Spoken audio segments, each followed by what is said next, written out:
Hello, welcome to um Virgo Philippines. So reading to for Virgo, Sun, Moon, Rising, Venus, and Jupiter Virgos. Take only what resonates. For personal reading, Jing Tarot Reader.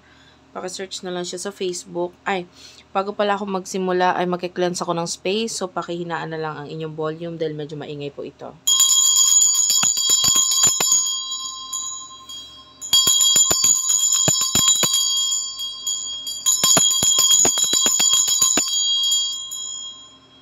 Okay, thank you very much. Start na natin ang reading Virgo.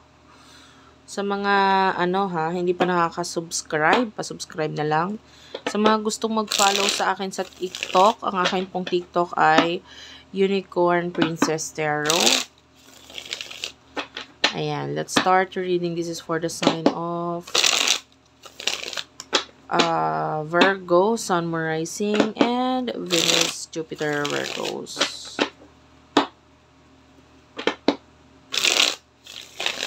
Isang shuffle na lang. Okay, so let's start your reading.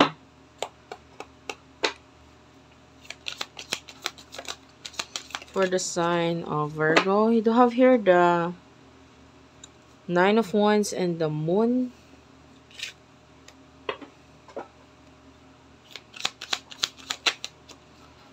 The Fool is also here. The Magician is at the bottom of the deck. For some of you, maybe may gusto kang simulan or something. Pero pwedeng nagkakaroon ng problem ngayon or yung iba kung hindi man problem, pwedeng hindi ka sigurado regarding dito sa bagay na to kung sisimulan mo ba to or whatsoever. Kasi nga ang daming challenges pa ngayon, may mga toxic na tao or toxicity around you. So nakikita natin you don't know what to do, no? Yung iba you might be currently hiding a secret. So, pwede may kinalaman doon yung sikreto, pero yung iba sa inyo, kaya hindi mo alam kung paano sisimulan itong bagay na ito dahil dito sa sikreto na ito. Okay? I'm seeing like there's challenges sa'yo ngayon, lalo na sa ibang tao or sa pakikipag-usap. Maybe with your friends. Some of you, these are friends.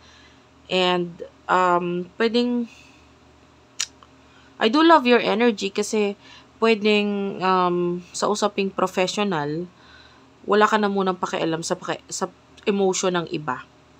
Maybe with the Moon, there's this masakit na realidad or, maybe there's someone who is very affected sa kung paano ka magkilos or kung ano man yung mga nagiging decision mo or whatsoever.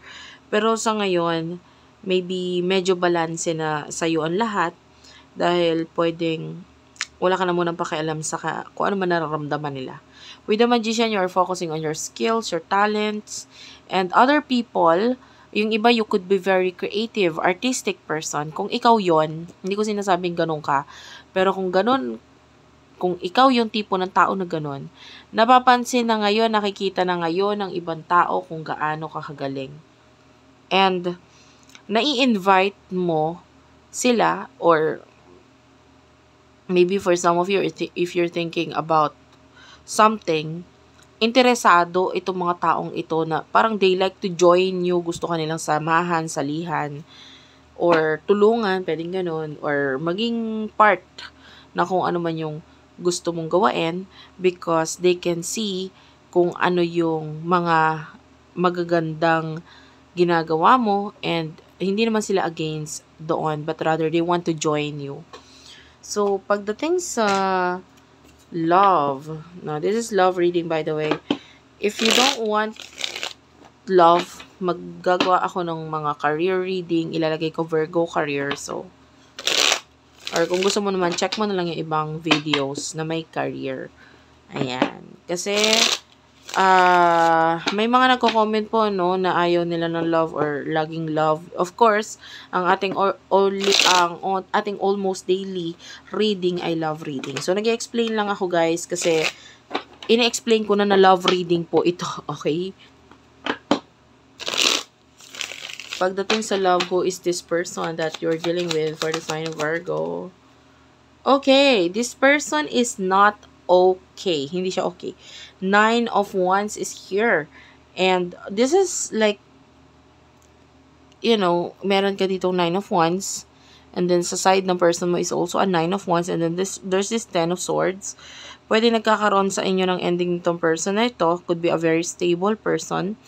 Pero siya yung naaapektuhan. Siya yung nasasaktan. Ikaw might be,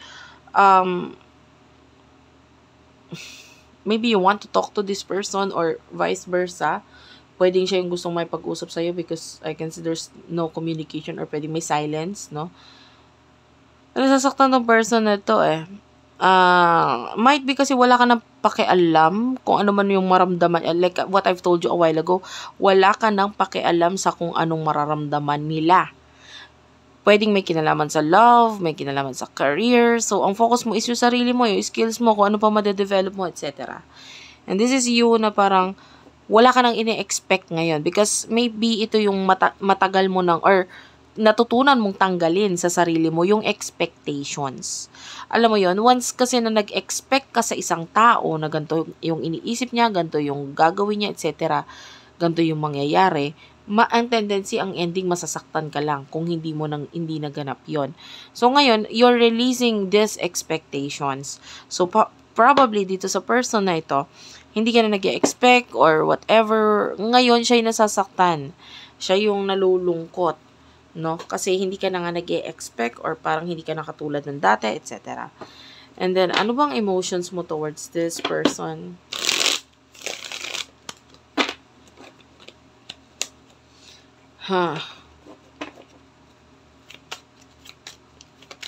Emotion mo para sa person na to. Spirit guides, angel guides. Bottom of the deck is the Star. Yeah, you're focusing on your dreams. Maaring dati gusto mo siya or may mga gusto ka mangyari sa inyong dalawa. Like, this is your Star. This is who or what you really want with your future is with this person. Gusto mo ng future with this person. Gustong-gusto mo siya. But with the Queen of Swords, kina-cut off mo na eh. The Queen of Swords is the cutting off energy. So, kina-cut off mo yung pagkagusto mo dito sa person nito, sa future, etc. Hindi ka na nga nag-e-expect. Like what I've told you, no? Ang emotion mo para sa person na to is the devil. You're trying to manipulate your feelings para sa kanya. Tinatry mong, hindi. Emotions ko to, ako dapat masunod. You're using your mind over emotions right now. And ngayon, the Seven of Swords is here. So, pwedeng may pag-iwas or may paglayo or may plano pa lang na umiwas or lumayo. Or, with the Magician, I'm feeling like gusto mong may mangyaring makabuluhan sa mga ginagawa mo ngayon. So, pwedeng, ito yung focus mo. You're being creative, you're being sociable yung iba sa inyo. At pagdating sa person na ito, kung ano man yung mga plano mo sa kanya noon, hindi na ito yung plano mo para sa kanya ngayon. Okay? So, ano ba yung emotions ng person na ito for you?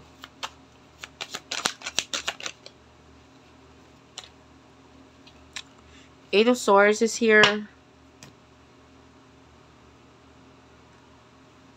The World. Sa separation ninyo na ito, nagpo-focus siya ng this person doesn't like what is happening right now. Sa inyong dalawa, ayaw niya na nangyayari sa inyong dalawa ngayon.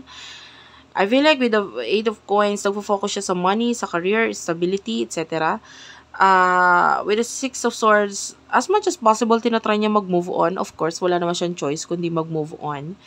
But with the World, itong separation na ito or pagkakalayo sa inyo, parang ayaw niya nito. Gusto niya itong mag-end with the Death card. With the Three of Wands, this person really miss you. Nami-miss ka niya. So, kung ano man yung pagkakalayo, separation na nangyari sa inyo, ayoko nito, ayoko nito, ayoko nito. Yun lang yun. With the Six of Swords, tinatry niya lang mag-move on, pero might be makamove on man ako or hindi, ayoko na magkalayo tayo because yung emotions nang wala ka, mahirap. Okay? And with the Eight of Coins, try siya mag-focus sa money. I feel like you're dealing with a person na hindi niya gusto yung career niya. Although sabihin na natin stable siya, okay siya financially, etc. No? Pero hindi niya gusto yung career niya. Napipilitan lang siya kasi might be nandun yung pera, you know what I mean? Pero hindi talaga siya ganun eh. The Palace of Wands and the Temperance is here. Okay? This person wants to be happy. And kung nasaan man yung situation niya ngayon with the Palace of Wands, kung nasaan man siya ngayon, hindi siya masaya. Okay? So, what will happen in the future for you, Virgo?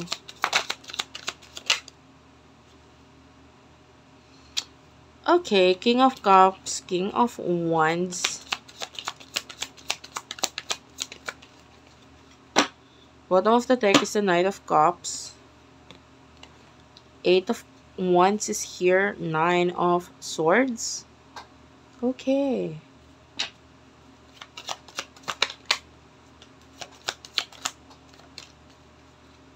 Okay. The Star is here. The Emperor, Queen of Pentacles, and the Lovers. Nine of Swords, guys. There's this Nine of Swords dito, tapos nandito pa yung Nine of Swords. Tell me about this Nine of Swords, please. Okay, Temperance and the Palace of Wands. There's going to be a huge fight in the near future. May malaking kaguluhan, malaking pag-aaway. I feel like in the near future, hindi ko nakikita naghihintay ka, pero something is going to happen here. Might be with the King of Cups and the King of Wands.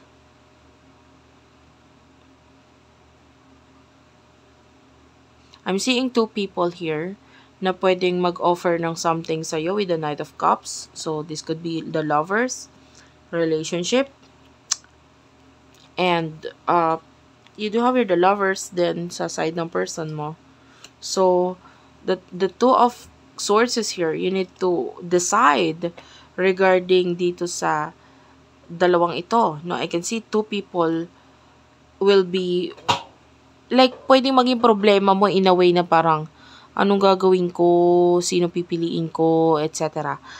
The Palace of Wands is here. So, this is your person na pwedeng, like what I've told you, ayaw niya dito sa situation niya na ito. And with the Temperance, pwedeng alisan or layuan.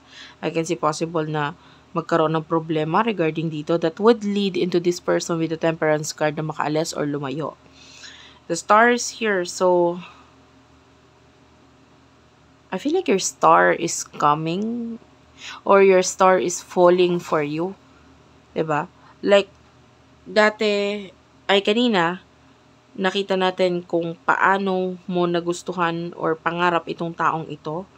Pero yung pangarap mo, parang siya na yung kusang lalapit sa'yo. Pwedeng ganon. And with the Emperor, there's this action mula dito sa person. I'm seeing this person as an action card, this Emperor card. Pwedeng mag-take ng actions itong person na ito. And I feel like hindi mo siya ini-expect at all with the King of Wands and the King of Cups energy. Maybe you do have other options, you do have other people in your life. So, hindi ka na parang mag-expect pa dito sa taong to. And with the Queen of Coins, I feel like this person is, sabihin na nating stable person and gagawa siya ng paraan para magkaroon ng stable na connection or relationship sa inyong dalawa. There's this Five of Wands at the bottom of the deck. This is like big, alam mo yung energy na ilalaban ko to, ilalaban kita. Ace of Swords. Kasi ikaw yung gusto ko with the Seven of Cups. With the Queen of Swords, kung meron mang ika-cut off dito yung person na ito, I'm hearing friendship. So, maaaring may mga tatanggalin siyang friendship or friends sa buhay niya. Or I'm seeing this as a mask. So, pwedeng ang tatanggalin niya is yung tinatago niya sa emotions niya. Masyadong mahirap ito para sa kanya with the Ten of Wands. I feel like this person is full of responsibility pero parang ayaw niya ng ganito. I want to be happy. That's the energy of yung person mo. Gusto niya maging masaya, kaya gagawin niya ito. Kasi alam niya, pag lumapit siya sa'yo, mas magiging masaya